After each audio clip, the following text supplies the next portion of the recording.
Hi there, welcome. I'm Susanna. Today we're going to talk about clairsentience. The hardest Claire to say. Clairsentience, if you aren't aware, is the psychic ability to feel other people's emotions, to feel, perceive, to just kind of have a knowing of how they're feeling or what their intentions are. We'll go through all this in more detail. Some people call it empathy or emotional intelligence.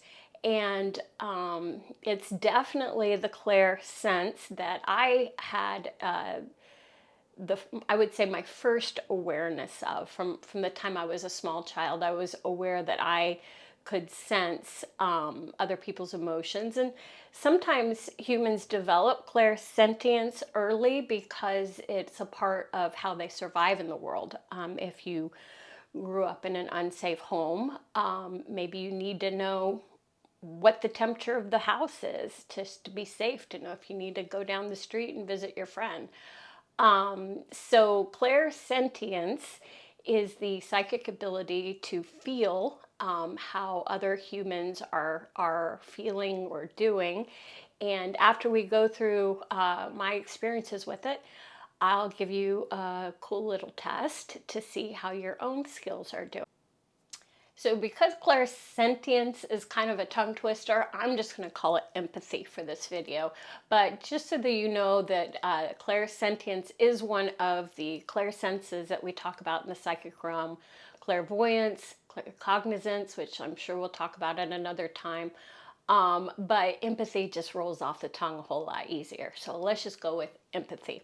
So I said earlier that this is probably the psychic sense that I was first most aware of. And I actually remember how I started developing an awareness of this. My family was in politics when I was a kid, which is a really difficult environment. As you can imagine, I mean, that was 30, 40 years ago, back before it was even as toxic as it is now. But there was always this sense, and I was the oldest of many children, so I was often in charge of keeping my siblings in line at public events and portraying to the world a nice, integrated, well-behaved family, which, you know, we're a great little family. But no family's perfect. And so the pressure to be well behaved, to keep my siblings well behaved, to be on top of things while my parents were busy meeting people and doing what you do in politics, making relationships and talking about things. It put a lot of strain on me as a young child to kind of be looking around the corners. Is paying attention to my little brother? Is he getting ready to, make a runner and head off somewhere he shouldn't be? Or paying attention to some older man who may be looking at my sister inappropriately. So I remember kind of being hyper aware in those environments of all the different emotions that were going on and all the different motivations that other people were feeling. And I remember starting to take in that input and use it to help me. For example, could head off my brother if he was getting ready to do a run, or grab him before he started running. And so that skill, and it's a skill, it's not something I was born with. All the clair senses, I truly believe, are skills. You may have one that you're just a little bit, it's more like writing with your dominant hand is what Spirit's giving me. It just comes more easily to you. But these are skills that you can develop and you can learn. And definitely, if you're watching this video, you probably are an empath and you're trying to figure out how that works in the world for you. So I remember, and I would encourage you to think back on your life and think about when you first started picking up on information that wasn't told to you about people. Just knowing, just knowing.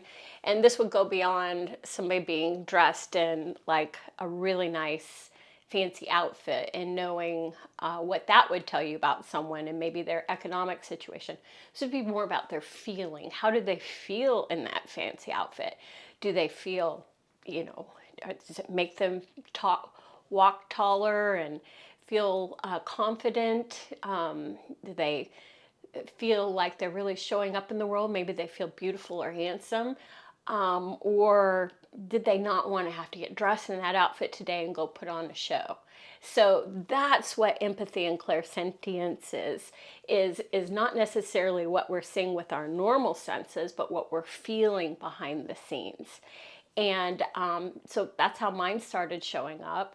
And then as I went through my life, as I was in other challenging situations, I really started relying on my psychic sense of empathy to keep me safe. For example, I spent a semester in Chile, in Santiago, Chile. Well, you don't speak the language. You really start honing in on what people are communicating without their words. And so I would say that was another time in my life where I really, really used that skill and was aware that I was using that skill. And I would say for the most part, if I had to summarize it, my empathy I most often use it without even being aware of it when I need to feel safe or when I don't feel like an environment is trustworthy or someone I don't know. And so there you go. That's my experience with empathy. I want to encourage you to not just listen to what I'm saying about my life, but think about how this has showed up in your life and what that means for how you may already be using the skill and not even aware of it.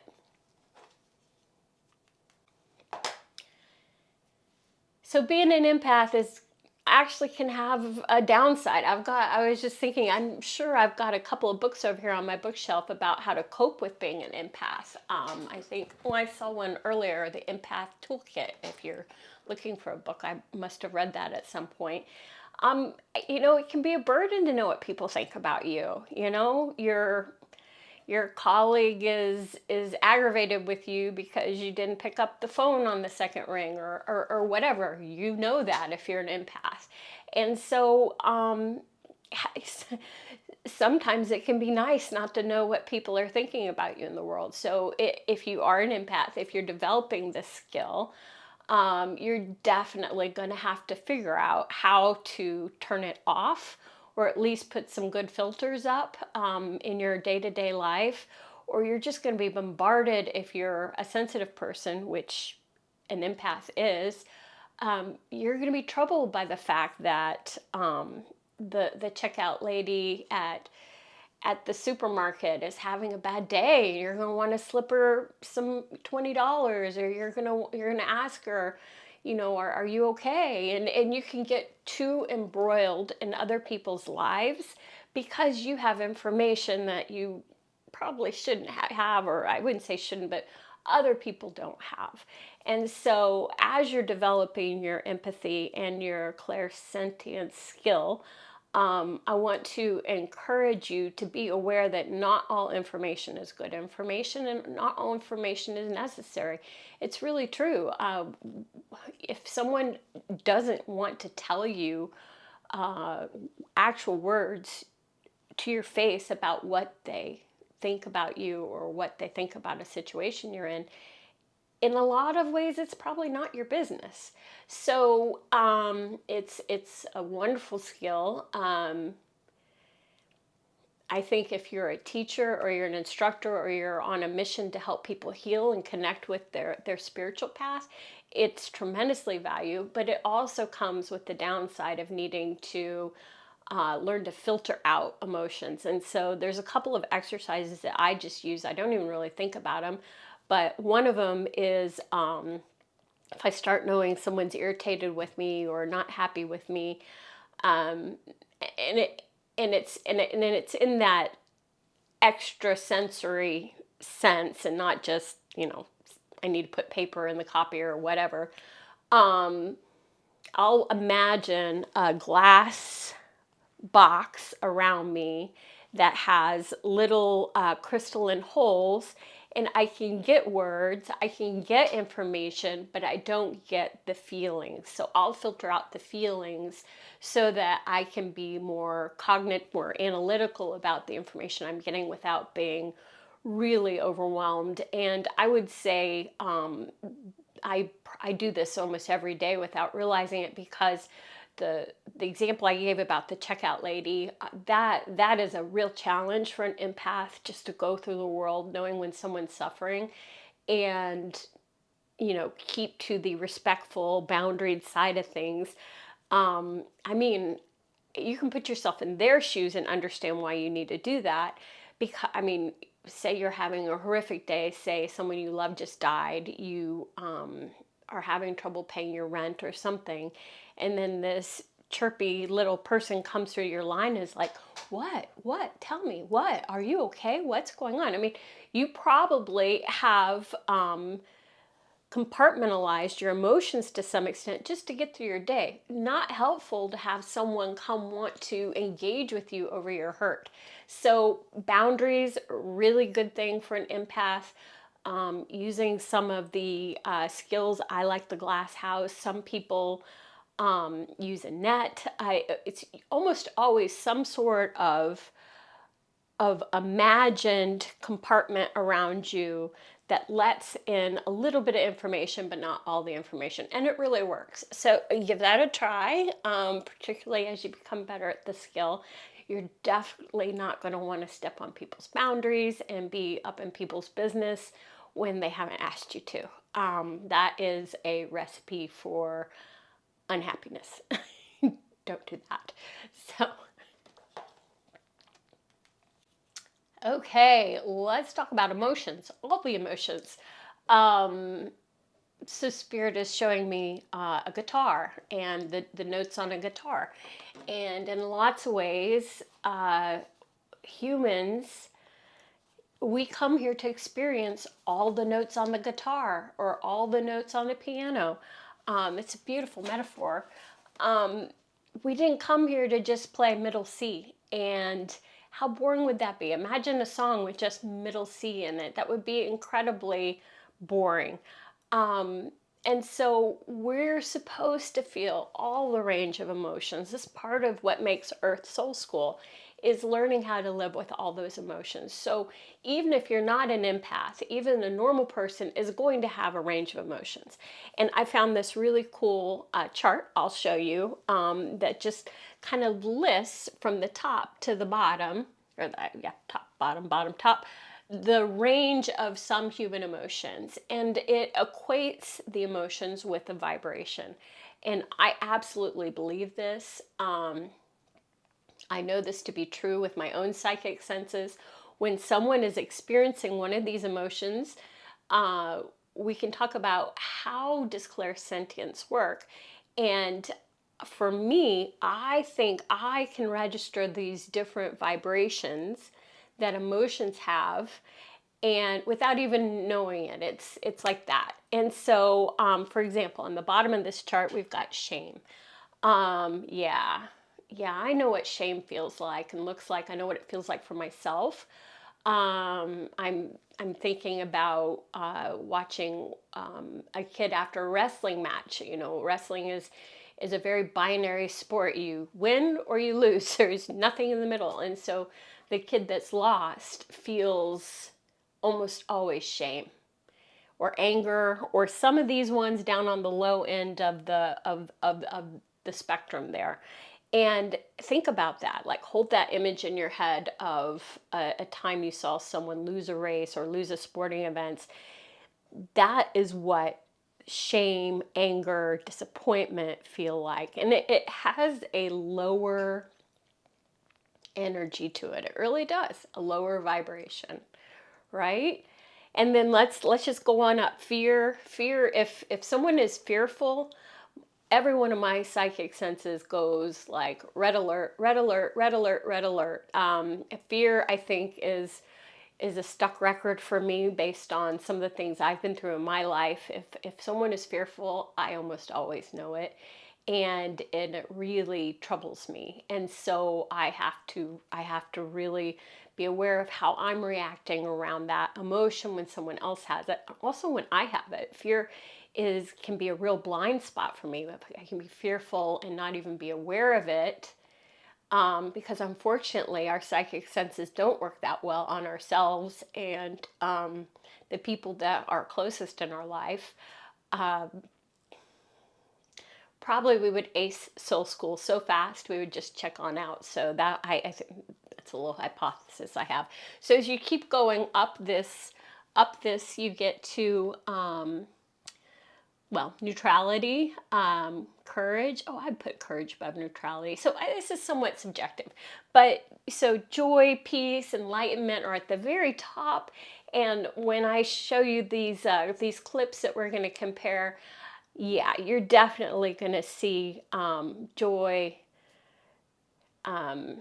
enlightenment, even. I don't know. We'll talk about it when we get there. But just the point I want to make is human emotions have a different feeling to them. And my gosh, they're showing me, like, that's why we watch a TV. We watch a a TV show to see the range of emotions. If people didn't react to things that are happening in the storyline, that they are actually showing the range of human emotion from the low to the high. And if you think about it, some of the fun of watching a TV show is knowing what emotion that they're experiencing. It's just part of the human condition. It's part of the human experience is feeling, seeing, and working through their other people's emotions. And actually, they're telling me there's a bit of a it's like training wheels about watching a TV show, right? Because we don't necessarily have to experience it's voyeuristic in a way. We don't have to experience the emotions ourselves. Lots of times we do. I do not watch sad movies for that reason. I just turn into a mess. And I don't watch scary movies either. But we can choose to watch someone else experiencing all the range of emotions without having to go through them ourselves. And so that is a really interesting comment about entertainment and why we like to be entertained. And that feels like a whole separate topic. We'll get into that later. So I don't even know where I was at. Oh, emotional frequency and the vibration chart. So anyway, I think we've covered that. You understand that there are frequencies that are high, that feel high, peace, love, enlightenment, and there are frequencies that are low, shame, disappointment, anger, rage. All of those feel different when we're experiencing them ourselves, but they also feel different when you are watching or interacting with someone feeling those range of emotions. And so I'm going to point that out in case it hasn't occurred to you, because it's important to kind of dissect this down so that you can start to understand your own empathetic skills and your own clairsentience as you develop it. And now for the test, the fun part. So 2 weeks ago, I was sat down to make the next video in the series I'm doing on connecting with your soul team in the psychic realm, and several things happened that made that video not work. One was my camera died in the middle of it, so I only have a little bit of that video. But the other thing that happened is that I went out for my spirit jog, which is something I talk about in other videos. It's basically a way that I connect with my with the psychic realm, with my soul team, and get information, really valuable information about my life from younger versions of myself and from God's source, the divine. It's an amazing process. But sometimes when I go out to talk with my spirit team, I get a little too far into the psychic realm, And I have trouble getting back in my body. And I've gotten a lot better at this over the years. But I wasn't aware because I went out for my spirit jog and I came in, sat down to record the video. I wasn't aware that I was still a little psychically high, let's call it. My husband teases me. He's like, "Are you sure you don't take anything to?" Nope, nope, just high on God, high on the divine. Um, and you can really see that in this video. I'm not going to show you the whole thing, obviously, but I just wasn't making a lot of sense. I was just kind of like, blah, blah, blah, blah, over the top. But the emotions I was feeling were 100% joy, love, enlightenment. The world is such a wonderful place, right? So I want to show you some clips from that video, and then I'm going to say the exact same thing. I'm sitting in the exact same spot today as I am today, 2 weeks later.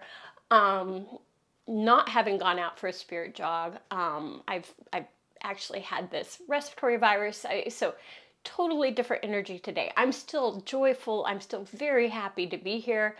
I'm delighted to be able to share my experiences with clairsentience, but I'm not just, out of my mind with joy and happiness. I think I'm pretty grounded. If I looked at the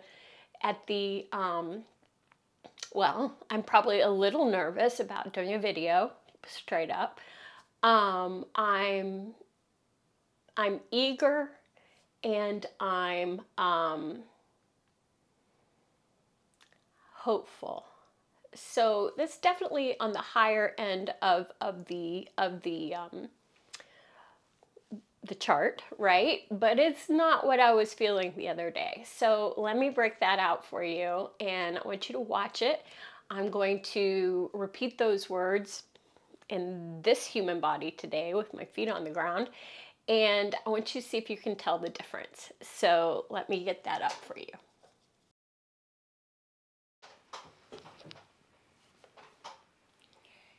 Hi, and I'm back. Got all cleaned up. I'm here in my new recording space. This is my office. I got a cool little sign over there and flip my desk around so that I've got good natural light. And I'm excited to dive into the topic today, which is the second part in the series of how to develop your own meditative practice. And if you haven't watched the first video, you probably want to go back and watch that. I'll try to figure out how to link that over here. That first video goes into how this practice grew for me, and particularly out of frustration with traditional ways of meditating. And I don't think I said it, I'm Susanna, and I'm on a mission to help people break down the old rigid structures and barriers that kept them.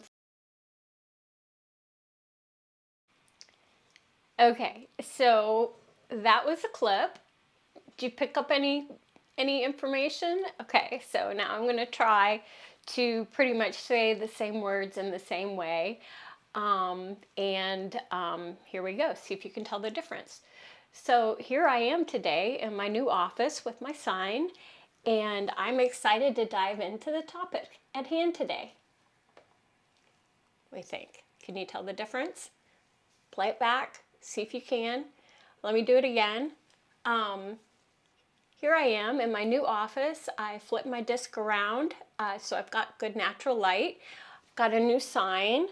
I'm excited to dive into the topic today.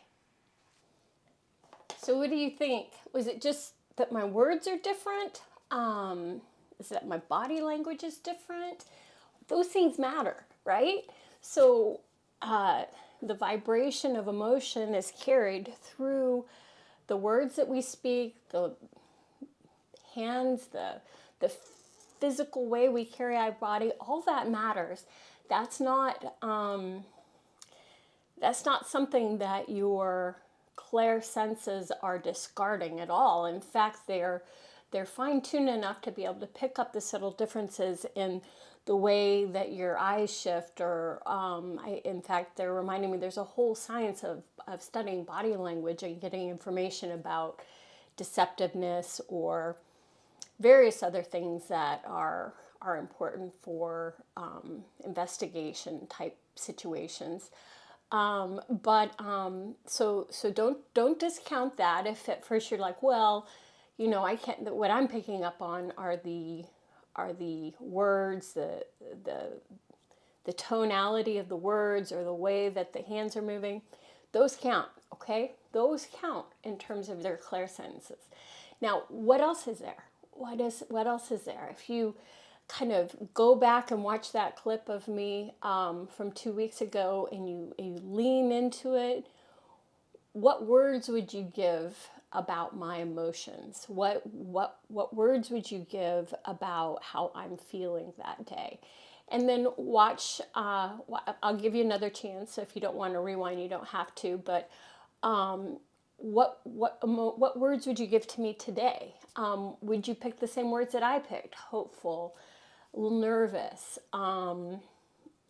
Those matter. Those are absolutely your clair senses, and particularly claisentience coming through loud and clear. And I hope you understood that example.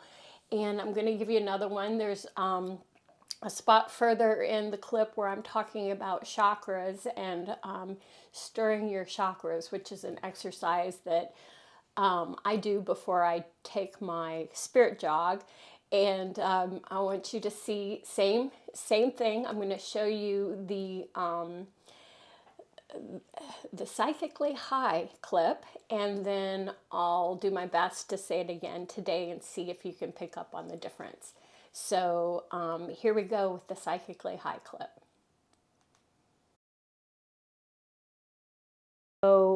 Golden color, and then my crown chakra is just a crystalline light towards the heavens. And so I take the time to open each of those chakras and to acknowledge what opening them means to me in terms of my connection to God, and then I stir them. And the stirring them is, I just see the colors stir, and I feel the energy move through me,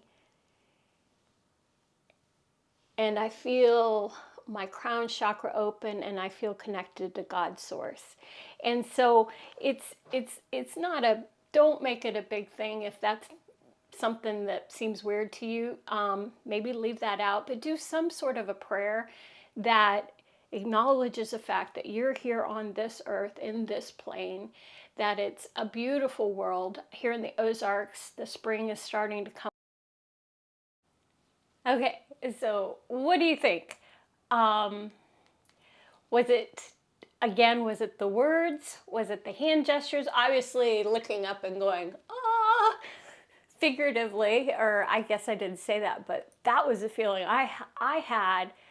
That feeling when I watched myself back, I felt again that feeling of my chakras stirring together and the connection to the divine.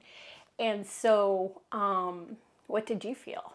What did you feel? And now I'm going to do my best to say that in this time and place, and see if you can pick up on the difference. So let's see, it went something like, and so I take some time to connect with each of my chakras and to acknowledge the divine, and then I stir them together, and I feel connected to God's source. And it's a beautiful thing that opens me, it prepares me. Yeah, so how was that? Can you tell the difference? So again, don't discount that vocal timbre, vocal volume, the lits at the end of sentences. Certainly when I was in South America and I was listening to a foreign language, the volume, the timbre, the frequency, let's just call it the vibration and frequency, gave me some clues about what they were saying. If it was if they're mad at me, or they're happy with me, or they're asking me a question. So those things are absolutely a part of your clair sentience and a part of empathy, those clues. Also just body language. There's, as I said, there's a whole study about body language giving away clues. But I want you to go a little bit deeper. I want you to watch that video clip of me and see if you can feel the feelings. Feel the feelings of how I felt that day. It was a cloud nine feeling of joy.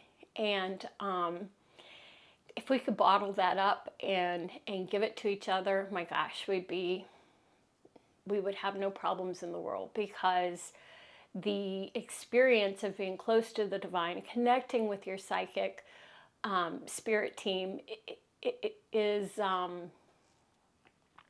it's amazing enough that it makes it challenging to want to come back and be a normal human, like I am today. I'm getting joyful just remembering it. And so anyway, that's the point. I wanted to give you, since I had those videos I can't do anything with, I wanted to give you some examples of clairsentience in action. And I hope that this is meaningful for you, and that at the very least you give yourself permission to open your senses up, to open your feelings up. If you're in if you've been called back to the office and you're sitting around a conference room table and you're bored out of your mind, take a minute, go around the conference room and try to tune into each person that's there, and see if you can feel what's happening with them. Or maybe you get some images in your brain, like I do with a clairvoyance, or maybe you get a knowing. Maybe you start to get words. That's why I keep my notebook nearby. I often start getting words when I'm getting a claircognizant message that are information that I shouldn't have as a human with my normal human senses. And so I want to encourage you, if you found this helpful, please like, comment, tell me what you liked, what you didn't like, what your experiences have been. Definitely, if you want to keep watching my videos, subscribe and follow along on this journey. As I said, I'm Susanna. I'm on a mission to break down the barriers that keep humanity from connecting with the divine, and specifically their spirit team that is in the realm, the divine realm. So I hope you'll join me next time. Thanks so much. Bye-bye.